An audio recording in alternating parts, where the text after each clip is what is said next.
どうも、きみまろです。いつも動画をご視聴いただきありがとうございます。先日、Apple さんから発売直前先行レビューの機会をいただきまして、こちらのね、iPad mini 第6世代、こちら発売日前日に使わせていただく機会がありまして、開封とファーストインプレッションの動画もね、上げさせていただいているんですけど、この iPad mini 第6世代に関しては、個人的にもちゃんと購入はしていまして、この iPad mini 第6世代スペースグレー、こちらのモデルを僕は購入しております。こちら予定通り発売日当日に入手できましたので、今日はこちらの iPad mini 第6世代と、あとこれと一緒に持ち運んで使いたい周辺機器とかアクセサリー、そしてそれらを収めるのにぴったりなケースっていうのを見つけたので、これらをねまとめて紹介していこうと思います。 iPad のアクセサリーって色々出ているので迷うと思うんですよね。僕もこれから iPad mini を快適に使うためにアクセサリーを色々調べまして、実用的でありながらコンパクトで持ち運びやすくて、こちらの iPad mini の利用環境をより良くするための厳選した周辺機器、アクセサリー、そしてケース、これらを紹介してきますので、もしこれ参考になっていいなと思ったらまとめて買い揃えちゃってください。概要欄にリンクも貼っておきます。まず主役のこちらの iPad mini から紹介していきますけども、こちら iPad mini 第6世代スペースグレーの 64GB ですね。Wi-Fi モデルになってます。事前にお借りしたスターライト、こちらもすごいね色上品で綺麗なんですけども、個人的にはねいつもずっと端末を選ぶときは黒系を選んできましたので、今回もねこちらのスペースグレーという色を選びました。スペースグレーもねめちゃめちゃかっこいいですよね。この質感といい、フレームの部分もねこういった色になっていて、ここはね結構シームレスなデザインになっていて、ここのねタッチ ID のボタンだけ結構黒に近い感じですかね。でスピーカーがついていて、音量ボタンですね。これで反対側にもスピーカーがついていて、そして USB-C ポートですね。これがつきました。はい、こういったスペースグレーなんですけども、こちらサイズは横が 134.8mm、縦が 195.4mm、そして厚さが 6.3mm となってます。で Wi-Fi モデルだと重さは 193g です。サイズとしては B6 ノートより縦横1センチくらい大きいというね感じなんですけども、こういう風にね片手で全然持てちゃいます。ただね僕は結構手がちっちゃい方なので、割とね手ギリギリっちゃギリギリなんですよね。なので手がそんなに大きくない方だと持ち続けてるとやっぱりね手は疲れてはきます。なので僕は持つ時はこういう風に親指をかけて、後ろはこういう感じで、これでねこういう風に持つことが多いですね。この手の腹の部分に重心を置きながらこういう風に本を持つみたいな感じですね。こういう風に持ってると比較的持ちやすいかなと思ってます。今回ベゼルレスということだったんですけど、ベゼルレスと言いつつもですね、こんな感じでね1センチ弱ぐらいですかね、ベゼルはついてるので、ここに親指をかけても画面を押さえないぐらいのちょうどいいところを持つことができますので、なので僕はこういう風な持ち方をすることが多いですね。あとスマホとかを持つ時みたいにこう小指をかけて、ちょっとね小指に負担はかかるんですけど、小指に iPad mini をこうかけてこういう風に持つとかするとよりね安定すると思います。ただねこれもずっとこのように持ってると小指が痛くなってくるので、親指をここにかける持ち方っていうのがね一番持ちやすいんじゃないかなと個人的には思います。サイズ感気にされる方も多かったみたいなので参考になればと思います。早速起動してみます。今回ねここの電源ボタンの部分、これがタッチ ID になりましたので、ここをこういう風に押さえると電源が入ります。これもねめちゃめちゃ早いです。はい、ここのタッチ ID を押します。もう立ち上がりました。早いですよね。起動もめちゃめちゃ早い。タッチ ID の機器も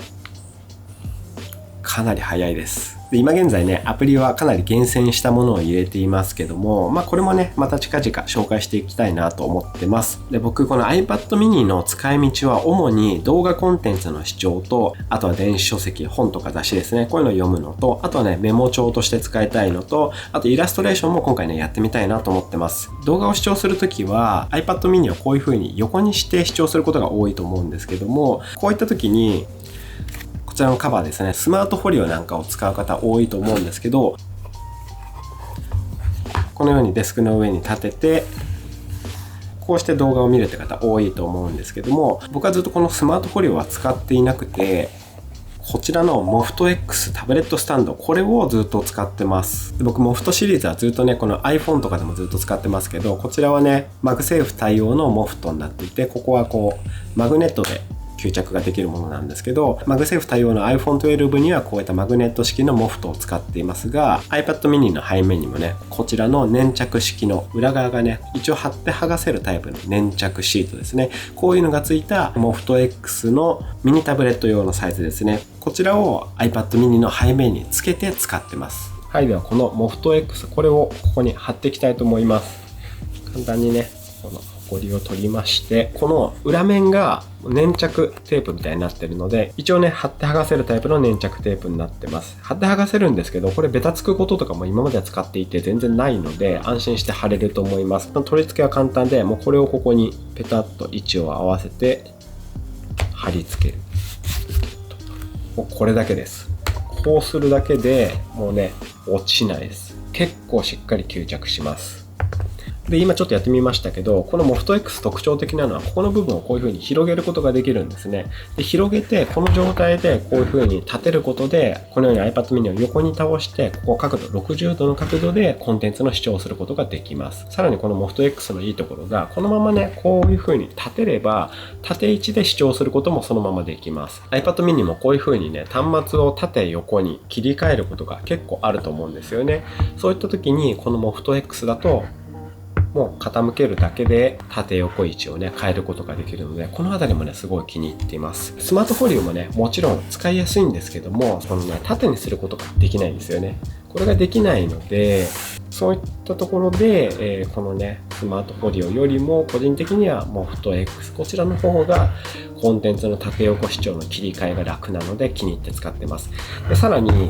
ここに筋が入っていて、ここの筋のところでこういう風に2段階で折り返すことができるんですね。そうするとこの角度が40度の角度になって、で縦で見た時はよりねこの浅い形で角度がつくので、好みの角度でコンテンツ視聴っていうのができます。この切り替えのしやすさ、このあたりがですね、このモフト X 気に入ってずっと使ってます。こちらもねおすすめです。でこの iPad mini 第6世代は横にした時にですね、こことここですね、この左右にスピーカーがあるので、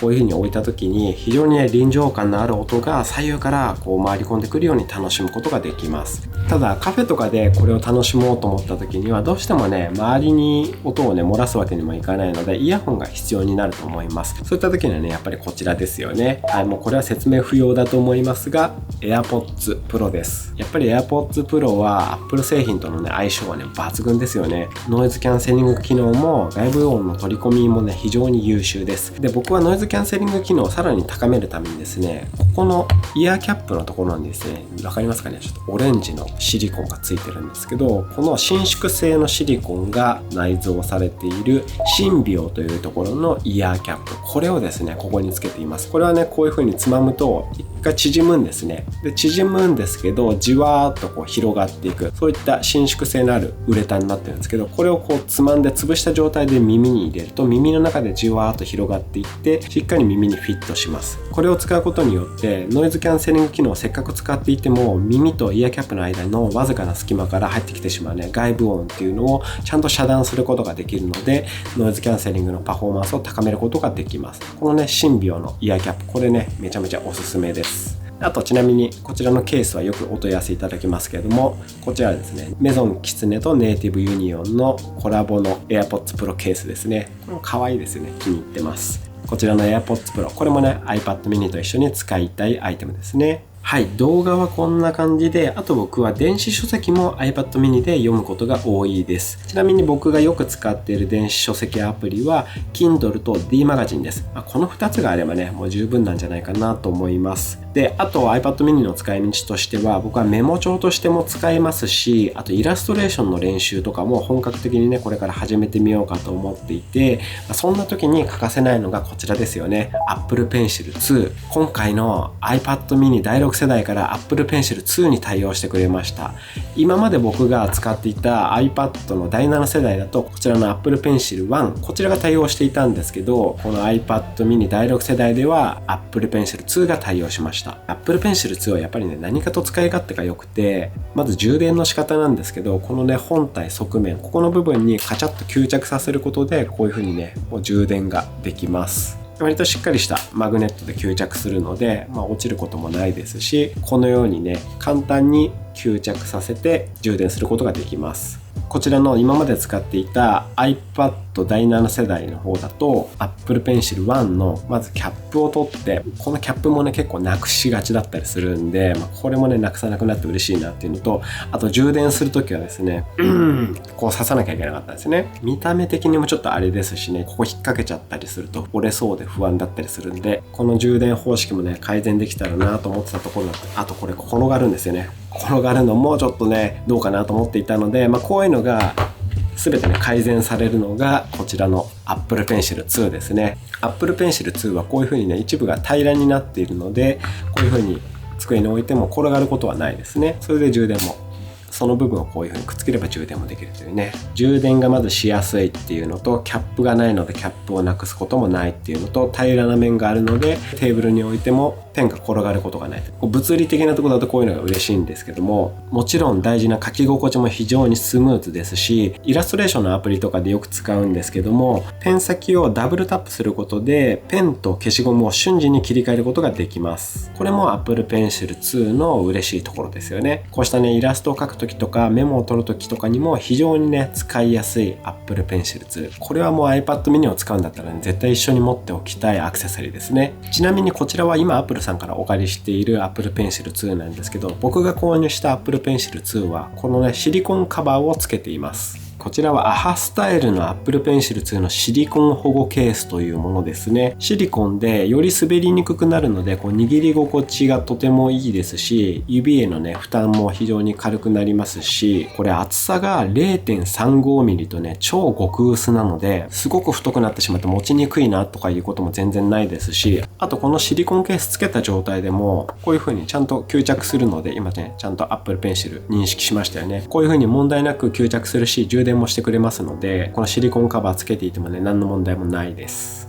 もちろん先ほどのこのダブルタップっていうのにも対応しているので、これをつけることによって Apple Pencil 2の機能がね損なわれるってことはね全くないです。僕が購入したのはこれね白と黒セットのものを購入したんですけど、他のね色の組み合わせのセットとかもあるので、気になる方は好きな色の組み合わせを選んでみてください。こちらもね概要欄にリンク貼っときます。これを使ってこちらにこうスラスラーっと絵を描いたりとかできるんですけども、実はこのね僕が購入した端末の方にはペーパーライクフィルムを貼っています。僕が使っているのは MS ファクトリーのペーパーライクフィルムというのを使っています。もうこれ2年前の iPad 第7世代の時からずっとねこの MS ファクトリーさんのペーパーライクフィルムを使っていて、もうこれがね個人的には一押しで、こちらはケント紙の質感のものですけども、書き心地がねかなり良くなります。これ貼り付け方もね非常に簡単で、付属のクリーニングクロスとかこのアルコールの洗浄布を使って、これでねホコリを拭き取って保護フィルムを少しだけ剥がして iPad mini に少し貼り付けて、ゆっくりこういう風に空気を抜きながら貼り付けていって、それでこの専用の気泡除去カードっていうのを使って気泡をね丁寧に取り除いていって貼り付ければ、このようにね気泡一つない綺麗な貼り付けができます。こちらは Apple さんから今お借りしているペーパーライクフィルムを貼っていない状態のものですけども、これも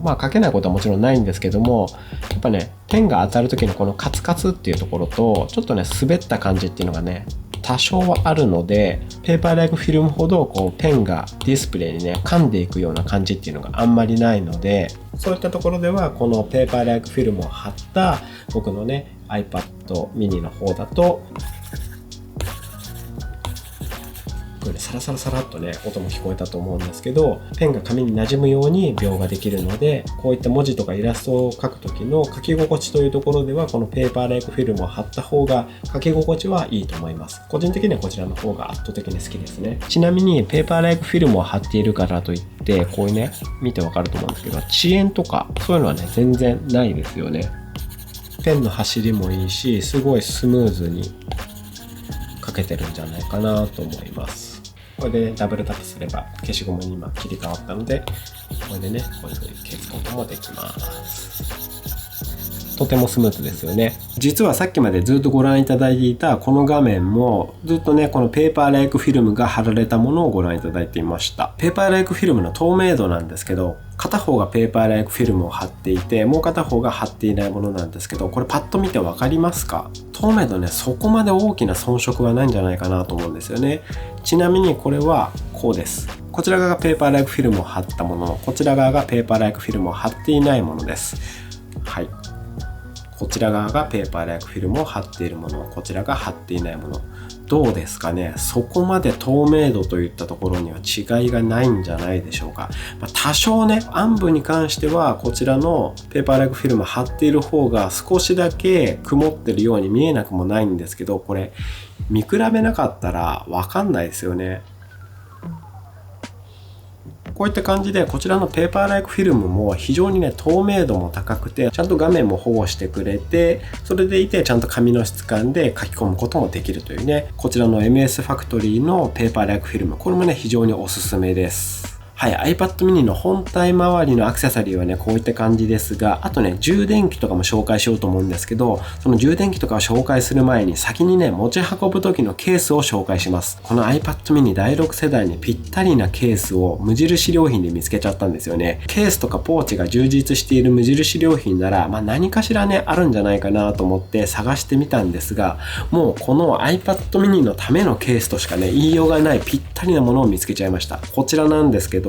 これが無印良品の取り外せるペンケース付き手帳カバー B6 サイズ用です。こちらはもともと手帳カバーとして売っているんですけど、ここにですね、この iPad mini がぴったり入ります。ちょっとやってみますけども、ファスナーを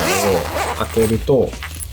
見開きでこういった形になっていて、ここにメッシュポーチも付いてるんですけど、もうこれは僕ね、今入れるものがないので取り外せるんで外しちゃいます。で、この部分ですね、ここにこうポケットもついてますが、ここにこの iPad mini、これね Apple Pencil 2もつけてますけど、これがですね、こういう風にご覧のようにシンデレラフィットです。もうぴったりなんですよ。それでこちらにもね、大きいポケットがついていて、これ今から紹介する周辺機器が入っていますけど、このように周辺機器を入れた状態で、ここに iPad mini を Apple Pencil 2をつけた状態で収納しまして、これで畳んで、こうコンパクトに収めることができます。これどうですか？もうぴったりじゃないですか。こんな感じで。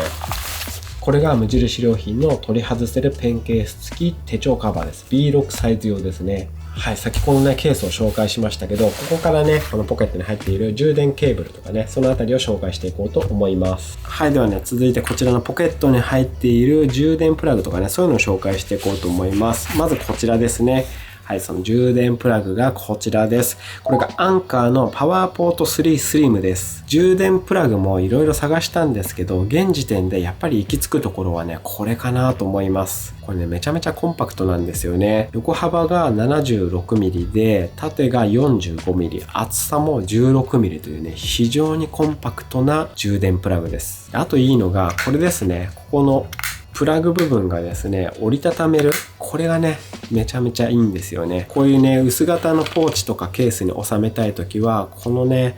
プラグが折りたためることと、あとこのね、スリムなところ、こういうのがね、非常に嬉しいですよね。こちらパワーデリバリー対応で 30W の急速充電が可能です。この iPad mini の受電許容量っていうのが 30W なので、こちらの送る側の方がもっと大容量で電力を送っても、受ける側の iPad mini の方が受け入れられる許容量が限られているので、これ以上にしてもね、あまり意味がないという感じなんですよね。で、この上位の 40W のものもありますが、それにしてしまうとこれよりね一回り大きかったりするので、この 30W だったら必要なだけ給電できて、しかもねこんなにスリムということでね、選ぶのであればこちらを選ぶのがいいんじゃないかなと思います。でもちろんここのポートは USB-C になってます。コンパクトに持ち運ぶことを考えたらね、こちらのアンカーのパワーポート3スリム、こちらね一番おすすめです。それで iPad mini に給電するときに一緒に使うのがこちらですね。こちらもアンカーのパワーライン3フロー USB-C の絡まないケーブルってものになってます。こちらもねパワーデリバリー対応です。このパワーデリバリー対応のプラグの能力を最大限に引き出すには、同じくねケーブルの方もパワーデリバリー対応である必要があるんですけども、これはねパワワーデリバリー対応で、しかもね、このケーブルの部分にはシリコン素材を使っているので、耐久性もありつつ、そしてね、柔らかくて、さらにね、絡まないというね、コードがぐちゃぐちゃと絡まってしまうね、煩わしさから解放してくれます。はい、充電するときは先ほどのアンカーパワーポート3スリムと、こちらのパワーライン3フロー USB-C、USB-C の絡まないケーブルというものね、こちらのセットがおすすめです。あとアクセサリーとして僕にはね、欠かせないのはこちらですね。Apple 純正の SD カードリーダーです。これはね、みんな使うものではないと思うんですけども、僕のように普段からミラーレス一眼カメラとかをね、持ち歩く方だったら持っておきたい SD カードリーダーですね。こちらは Apple 純正のもので、先端が USB-C のタイプです。これ以前純正じゃなくてサードパーティーのものを使ってみた時もあったんですけど、結構ね、転送エラーが頻発したので、やっぱりね、こういうデータの転送にはね、安全にこの純正のものがおすすめですね。Apple 製品の方がおすすめです。で、こちらは UHS-2 の SD カード対応なので、転送速度もね、非常に速いです。30GB の動画ファイルを iPad Pro に移行したところ、約ね5分ぐらいでデータの転送が完了しました。30GB って結構大容量なんですけど、それでもね5分で転送が完了しました。はい、iPad mini と一緒に持っておきたいアクセサリー。こちらは Apple 純正の SD カードリーダーでした。あと周辺アクセサリーとして、こちらですね。画面が汚れた時に拭き取る東レのクリーニングクロスです。僕ずっとこちらの東レのクリーニングクロスを愛用していますが、これね、かなり汚れが拭き取りやすいと思います。この辺り指紋がついてるの分かりますかね。これをね、拭き取ってみますね。どうですか？もうめちゃめちゃ綺麗になってますあっという間にこんな綺麗になるんですよ。こういう風にね、少し拭くだけで簡単に指紋とかね、取ることができます。しかも全然こう毛が落ちたりとかもしてないですよね。こちらも全然毛羽立ちしてないですし、この東レのクリーニングクロス、これね、僕ずっと愛用してますけど、結構ね、売り切れになったりすることも多いみたいなので、概要欄にリンクも貼っておきますので、もしね、見つけたらすぐに購入しとくといいと思います。こういったものをこのポケットにしまって、それでここに Apple Pencil 2をつけた状態の iPad mini をしまって、それでファスナーを止めれば、はい、これで iPad mini と厳選したアクセサリーが綺麗にひとまとめにできました。このままね、バッグに入れて持ち運んだりもできますね。はい、以上が僕が使っている iPad mini 第6世代の周辺機器アクセサリーでした。はい、こういったものを買い揃えておくと iPad mini のね、利用環境が非常に快適になると思いますので、皆さんのね、参考になったら嬉しいです。もし今日の動画が参考になったと思った方はぜひグッドボタンをよろしくお願いいたします。このチャンネルではまたね iPad mini とか Apple 製品の紹介をしていきますので、よろしければチャンネル登録の方もよろしくお願いいたします。本日もご視聴いただきありがとうございました。ではまた次の動画でお会いしましょう。バイバーイ。